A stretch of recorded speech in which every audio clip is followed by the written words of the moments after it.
Lines and angles की last class में हमने काफ़ी सारी चीज़ें डिस्कस की थी, डिफरेंट टाइप्स की लाइंस पढ़ी थी। लाइन क्या होता है, लाइन सेगमेंट क्या होता है, रे क्या होता है। फिर हमने कोलिनियर पॉइंट्स और नॉन कोलिनियर पॉइंट्स पढ़े थे। फिर हमने पढ़ा था एंगल, एंगल कब बनता है, कैसे बनता है, कितने टाइप्स के एंगल होते हैं। सारे टाइप के एंगल्स के बारे में हमने कल डिस्कस किया था, ठीक है। फिर हमने कॉम्प्लीमेंट्री एंगल्स और सप्लीमेंट्री एंगल्स के बारे में डिस्कशन किया था। और लास्ट में जाते जाते पढ़ा था एडजेसेंट एंगल्स। किसके बारे में डिस्कस किया था, एडजेसेंट एंगल्स। तो देखो बच्चों जरा बोर्ड पर,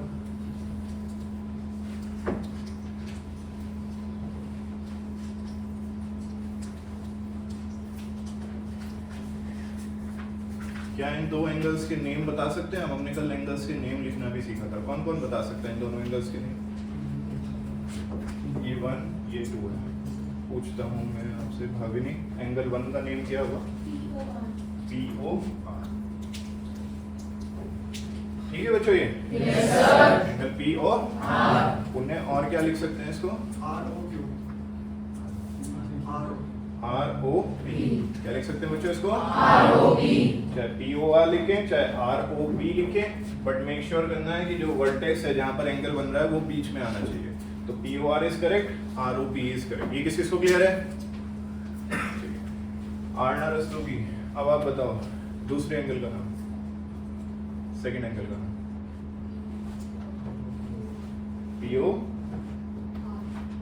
POR। आना ध्यान से देखो एंगल, बोलना नहीं। कहाँ से शुरू हो रहा है एंगल? आर लिखा हुआ बेटा, इतनी गंदी हैंडराइटिंग नहीं है। आ रही है ना ये? क्या लिखा है ये?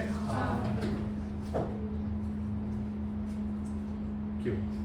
RO Q। क्या नाम पड़ेगा इसका? RO। असद और क्या बोल सकते हैं इसको?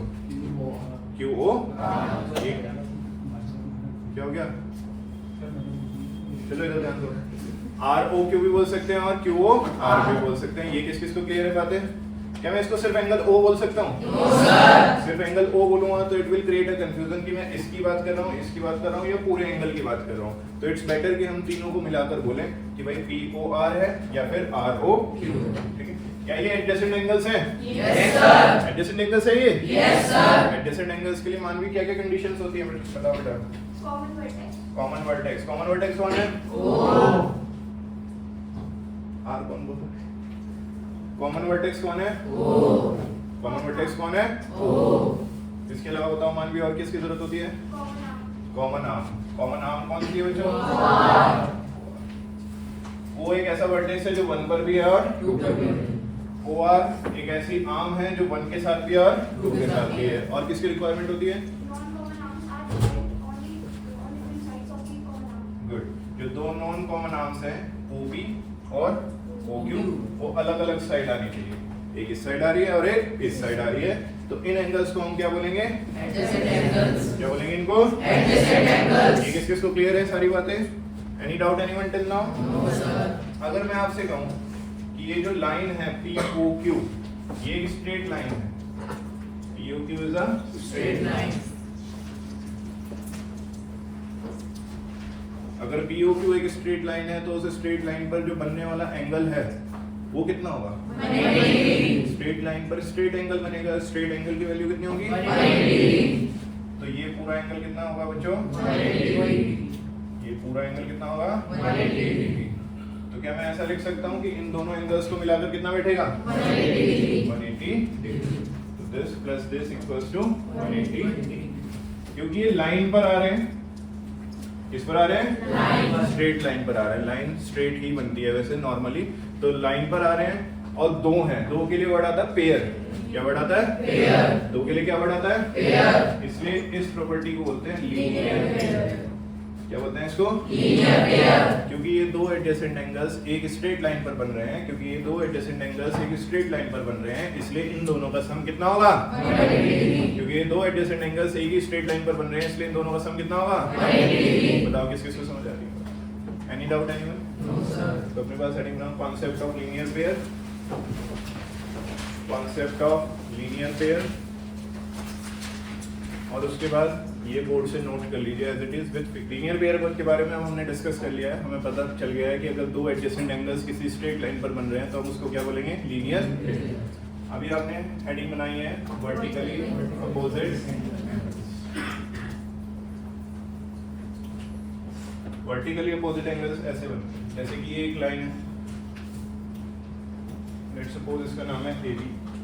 एक और लाइन मैंने बनाई, इसका नाम है CD। ये दोनों एक दूसरे को कट कर रही हैं, इंटरसेक्ट कर रही हैं, इसलिए इनको बोलेंगे इंटरसेक्टिंग लाइंस। क्योंकि एक दूसरे को कट करती हैं इसलिए इनको क्या बोलेंगे बच्चों? Intersecting lines. तो जो दो लाइंस एक दूसरे को किसी एक पर्टिकुलर पॉइंट पर कट करती हैं, इंटरसेक्ट करती हैं, उन दो लाइंस को हम किस नाम से जानते हैं? Intersecting lines. तो AB and CD are intersecting. इसकी वजह से देखो कौन कौन से एंगल्स बन रहे हैं, बोर्ड पर ध्यान देते रहना, सीखते रहना। रोनी इधर ध्यान दे बेटा। एक तो बन रहा है ये वाला एंगल, एक बन रहा है ये वाला एंगल। तो एक इधर है, एक इधर है, दोनों एक दूसरे के अपोजिट एंगल्स हैं, तो इनको बोलेंगे वर्टिकली अपोजिट एंगल्स। ऐसे ही एक एंगल बन रहा है ये, एक इसके अपोजिट में बन रहा है ये, तो ये भी एक दूसरे के अपोजिट है, तो इनको क्या बोलेंगे? क्या बोलते हैं इनको? मान लो ये जो सेंटर में पॉइंट है, इस पॉइंट का नाम O है। क्या नाम है इसका? अब मैं आपके सामने चार एंगल्स लिख रहा हूँ, 1 2 3 4। मैं आपसे नेम पूछने वाला हूँ, तो अपने दिमाग में सोच के रखना 1 2 3 4 का क्या क्या नेम होना चाहिए। सेंटर में जो पॉइंट है उसका नाम क्या है? Okay, angle 1, angle 2, angle 3, angle 4। एक करके पूछते हैं आप लोगों से। सार्थक, पहले एंगल का नाम क्या है? AOD। ठीक है बच्चों, ये बात। और क्या लिख सकते हैं? DOA।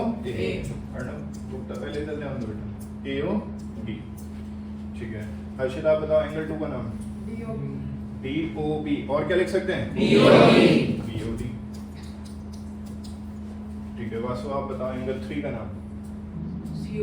COB। और क्या लिख सकते हैं? एक ही बात है। पावनी अग्रवाल एंगल 4 AOC या फिर COB। ये किस किस को बात समझ आ रही है? Any doubt anyone till now? Vertically opposite angles कौन कौन से हैं? एक तो एंगल 1 एंगल 3 के वर्टिकली अपोजिट है, एंगल 4 एंगल 2 के अपोजिट है। वर्टिकली अपोजिट एंगल्स की खास बात ये होती है कि वर्टिकली अपोजिट एंगल्स आपस में इक्वल होते हैं। तो अपने पास लिखो स्टार डालकर, vertically opposite angles are equal to each other. Vertically opposite angles are equal to each other. Vertically opposite angles are equal to each other. Vertically opposite angles एक दूसरे के इक्वल होते हैं, तो इसका मतलब एंगल 1 किसके इक्वल होगा? एंगल 3 के। इसका मतलब एंगल AOD किसके इक्वल होगा? एंगल BOC के। एंड एंगल AOC किसके इक्वल होगा? Angle BOD। अपने पास बोर्ड से सारी चीजें कॉपी कर लीजिए, फिगर बना लीजिए। जो जो चीजें मैंने जैसे जैसे मेंशन की हैं वैसे ही आप लोग मेंशन करेंगे और नोटबुक में जल्दी से सारी चीजें कॉपी कर लेंगे। वर्टिकली अपोजिट एंगल्स एक दूसरे के इक्वल होते हैं। अच्छा मुझे ये बताओ जल्दी से, एक कॉन्सेप्ट छोटा सा डिस्कस करते हैं। कैसी लाइंस हैं? जो लाइंस एक दूसरे को किसी पर्टिकुलर पॉइंट पर कट करें उनको क्या बोलते हैं? और जिस पॉइंट पर कट करती हैं, देखते रहना समझते रहना, जिस पॉइंट पर कट करती हैं वो पॉइंट क्या कहलाता है? इंटरसेक्टिंग पॉइंट कहलाता है, या फिर point of intersection. Point of intersection. जिस पॉइंट पर लाइंस एक दूसरे को कट कर रही हैं, इंटरसेक्ट कर रही हैं, कट करना या इंटरसेक्ट करना एक ही बात होता है, तो वो पॉइंट क्या कहलाता है? Point of intersection. ये वर्ड बार बार यूज होता है, तो इस पे इसको ध्यान रखना, पॉइंट ऑफ इंटरसेक्शन। अगर दो लाइंस ऐसी हैं जो कभी भी एक दूसरे को इंटरसेक्ट कर ही नहीं सकती हैं, तो ऐसी लाइंस पैरेलल होती हैं। Very good. जो लाइंस कभी भी एक दूसरे को इंटरसेक्ट नहीं कर सकती हैं वो लाइंस कैसी होती हैं?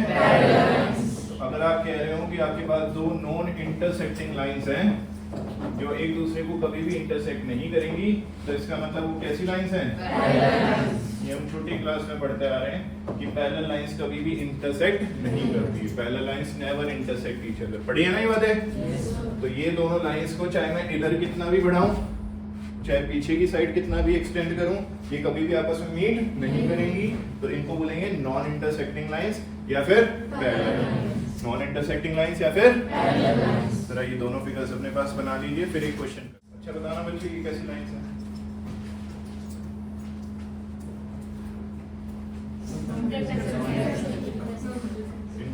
पैरेलल है या कैसी है? Intersecting. कितने बच्चे कह रहे हैं इंटरसेक्टिंग है? कितनी reason? When we extend them, जब हम इनको एक्सटेंड करेंगे, आगे बढ़ाएंगे, लाइन को तो हम आगे बढ़ा सकते हैं ना, जब हम इन दोनों को आगे बढ़ाएंगे तो किसी एक पॉइंट पर जाकर वो मीट कर जाएंगी, और क्योंकि वो मीट कर जाएंगी इसलिए वो कैसी लाइंस कहलाएंगी? Intersecting lines. कौन सी लाइंस इंटरसेक्ट नहीं होती हैं? Parallel lines. Is there any doubt anyone now? No, sir. Everything is clear? Yes, sir. Now the question is, देखो first question, अब question answers करें. Prove that vertically opposite angles are equal. Prove that vertically opposite angles are equal. आपको prove करना है कि vertically opposite angles कैसे होते हैं? Equal. Prove that vertically opposite angles are equal. तो जरा पेन रोकेंगे और एक बार सीखने पर फोकस करेंगे. पेन चलाना बंद करेंगे और सिर्फ दिमाग चलाएंगे, इधर बोर्ड पर फोकस करेंगे. मैं किसी से कुछ भी पूछ सकता हूँ. Okay? There are two lines AB and CD intersecting at AB and CD are intersecting lines. और इंटरसेक्ट किस पर कर रही हूँ? Intersect at point O. इसकी वजह से कितने एंगल्स बन रहे हैं बच्चों? 4 एंगल्स. 1 2 3. ओके, अब हमें नाम तो लिखना आता है सभी का, तो फिलहाल मैं नाम के ऊपर फोकस नहीं कर रहा हूँ, उसको ऑलरेडी हम लोग सीख चुके हैं. नेम लिखना आता है ना एंगल्स का? Yes, sir. बेटा जल्दी से बताना 4 वाले का नाम. AOC. ठीक है बच्चों? ये Yes, sir. वैष्णवी और क्या लिख सकते हैं इसे? COA. अथर्व आप बताओ एंगल 2 का नाम. DOB. DOB. और क्या लिख सकते हैं बच्चों इसको? BOD. एंगल 1 का नाम? और क्या लिख सकते हैं?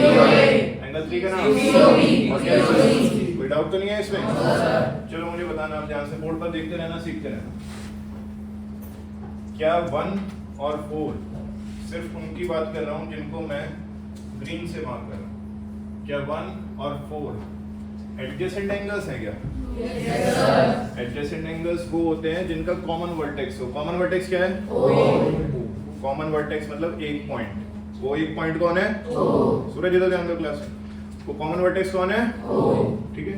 फिर उनकी एक कॉमन आर्म्स होती है. वो कॉमन आर्म कौन है? OA. फिर उनकी जो डिफरेंट आर्म्स होती हैं वो अदर साइड्स पर होती हैं, दोनों अपोजिट साइड्स पर होती हैं. हाँ है ना? तो ये एडजेसेंट एंगल्स हैं. और क्या ये एडजेसेंट एंगल्स 1 और 4 वाले एडजेसेंट एंगल्स स्ट्रेट लाइन पर बन रहे हैं? किस पर बन रहे हैं? Straight line. तो स्ट्रेट लाइन पर बनने वाले एडजेसेंट एंगल्स का सम कितना होता है? 180. Reason?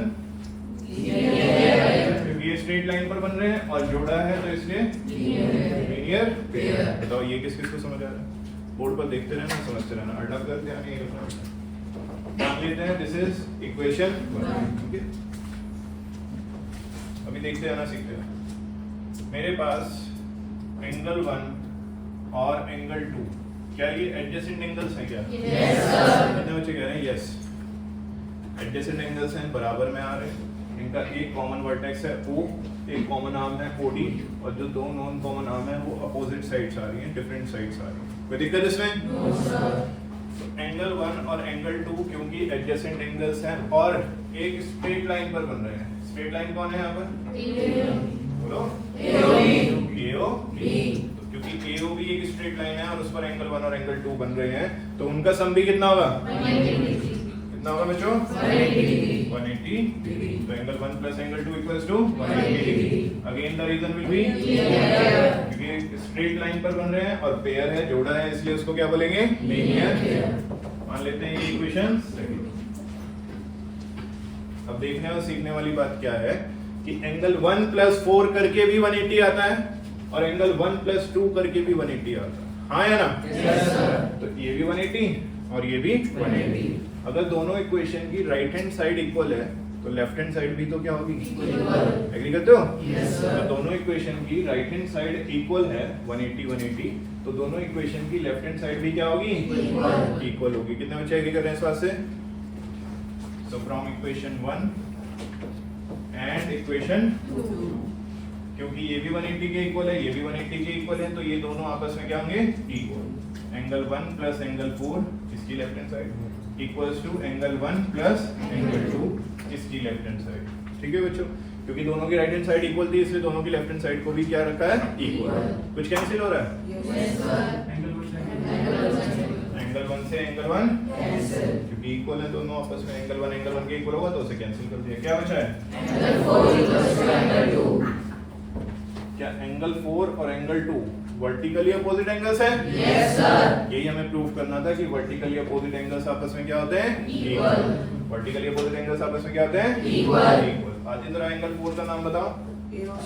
AOC। Arnav Gupta angle 2 का नाम बताइए। BOD। Angle AOC angle BOD के इक्वल आ गया, इसका मतलब वर्टिकली अपोजिट एंगल्स आपस में क्या है? Equal.